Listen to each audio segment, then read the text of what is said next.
Hello students, today we will study about hydrides. See, only saline or ionic hydrides we will study today. Okay, hydrides are the binary compounds of hydrogen. Binary means where two substances are present. Yes, so these are binary compounds of hydrogen. Hydride is present in hydride, hydrogen is present as H minus. Okay, as H minus it is present. So saline hydride, if you are talking about, these hydrides are formed by alkali metals and alkaline earth metal, means group 1 and group 2. These two are responsible for the formation of saline hydrides. Now here the first question is, why beryllium and magnesium, they do not form such halides? If all the alkali and alkaline earth metal they are forming these saline halides, then why beryllium and magnesium they are not forming? It is due to their small size. The size is small, they polarize H minus ion, polarization takes place and they develop a covalent character here. All the saline hydride they are ionic in nature, and here a covalent character is formed, that's why they do not form such saline hydrides. Now if we'll see preparation, then alkali and alkaline earth metal they directly combine with hydrogen at higher temperature to form their respective hydrides. Okay, Li plus H minus, Na plus H minus, Ca plus 2 H minus 1. Now their properties, see properties you have to read very carefully. Like if we talk about the first property, these are the just general properties. All the they all are white crystalline solids, and they are soluble in polar solvents because they are ionic in nature. That's why they are soluble in polar solvents. They are denser than their original element. Okay, and they are volatile also. They vaporize upon heating.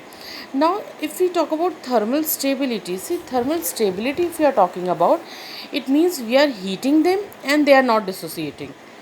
That's why they are thermally stable. Yes, means we are heating these hydrides and upon heating they are not easily dissociating.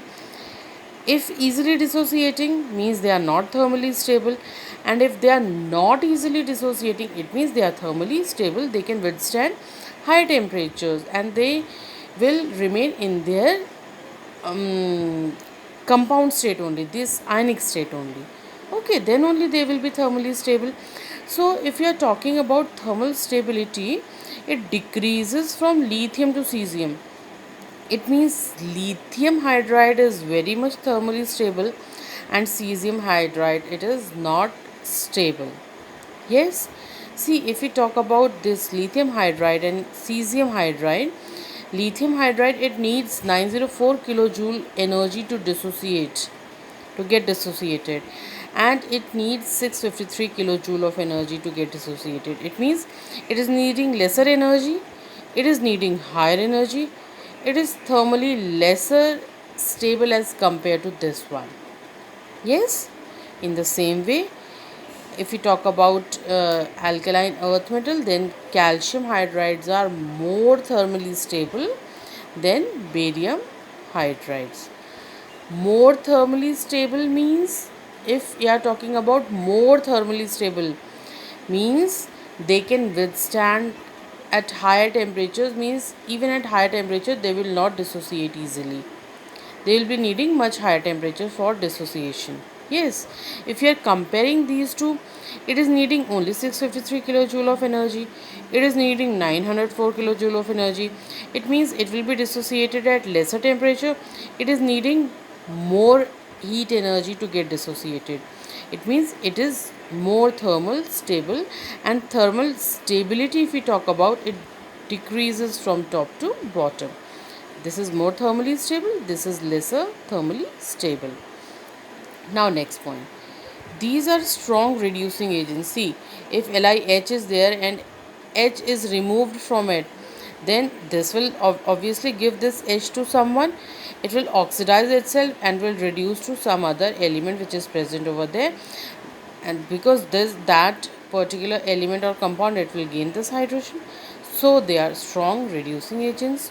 The chemical reactivity, it increases from lithium hydride to cesium hydride. Lithium hydride is not very chemically reactive, but cesium hydride is, because here, see, cesium hydride is needing lesser energy, so it will be dissociated easily. Dissociated easily means reactivity is also very fast. Yes. Now question is here, why lithium hydride is most stable and least reactive? Why is it so?